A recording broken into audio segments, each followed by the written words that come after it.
Nile Gardiner joins us right now, the former foreign policy advisor under Maggie Thatcher, the Heritage Foundation, so much more, an excellent student of history as well. Nile, thank you so much for joining us.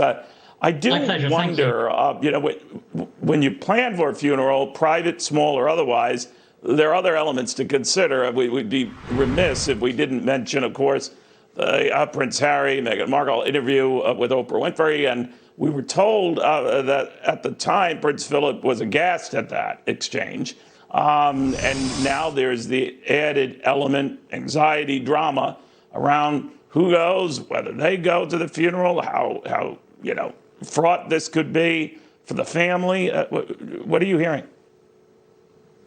Well, Neil, thank you very much for having me on the show. And of course, extremely sad news from London this morning. And at the same time, of course, we celebrate the life of a truly distinguished figure, Prince Philip, a great war hero, someone who dedicated his entire life to serving the British people, a role model of duty, service, and dedication, and truly an inspiration. And as you mentioned, of course, the funeral will be next week. It's going to be in St. George's Chapel, Windsor Castle. It's not going to be a state funeral at the request of Prince Philip.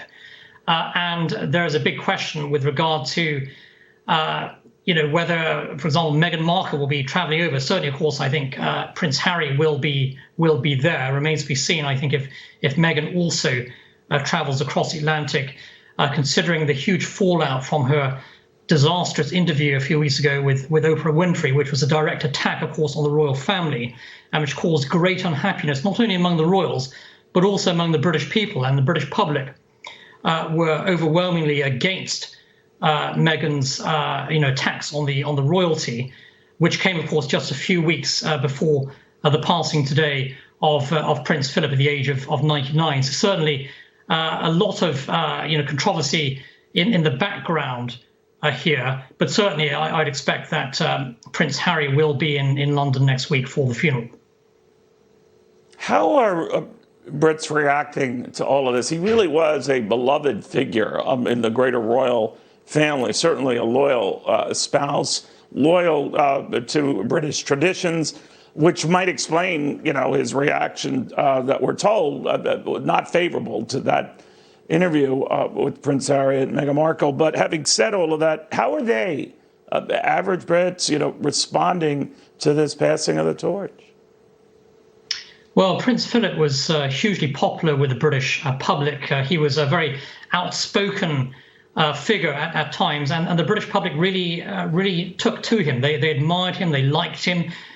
He liked to joke a lot, actually, and he was certainly the antithesis of the kind of politically correct generation that you see today on both sides of the Atlantic. And in many respects, I mean, his life of service and duty was the antithesis of the approach that's taken by Meghan Markle and the sort of Me Too generation today.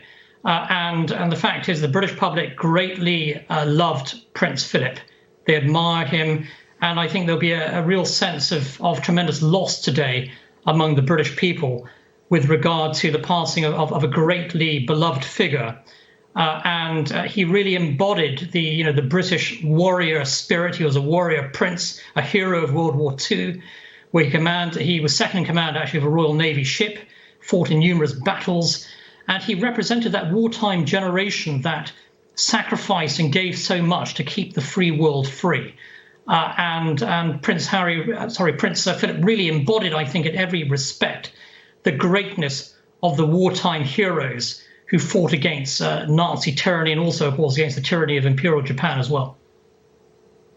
Yeah, to your point, I mean, people forget about his military heroics. I mean, and the fact that so many at the time said, all right, we can shield you from all of this. It's good that you're here, but you really don't have to do anything.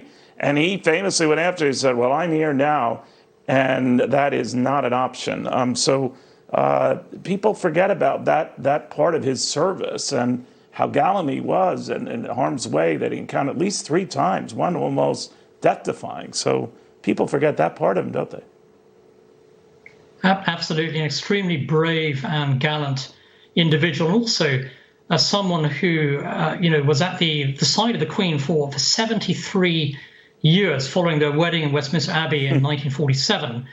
And in many respects, he was the sort of the steadfast rock at the heart of the royal family. He was also dedicated to hundreds upon hundreds of charities. I think over 800 in total. He set up the Duke of Edinburgh Awards scheme, which has benefited the lives of hundreds of thousands of young people across the world, across 144 countries. Someone who really spent his whole life serving the British people, serving the monarchy, and of course, hugely loyal to the Queen.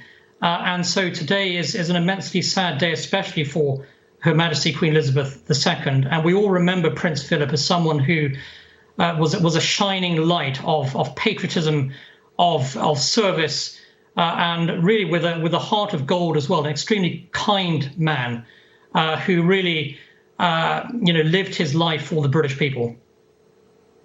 Yeah, I think that's beautifully put, Niall, and you're quite right. And judging from the reaction globally, I think a lot of people would agree with that characterization. Nile Gardiner, thank you very, very much. I am not nearly as familiar with Prince Philip, certainly as Niall, but I've enjoyed, as you probably have, in these recollections and looking back at his life. I did not realize, for example, that Prince Philip already was royalty when he married Queen Elizabeth. But as he characterized it at the time, royal, but this is a very different type of royalty. This is big deal royalty. It was. He was. We'll have more to this.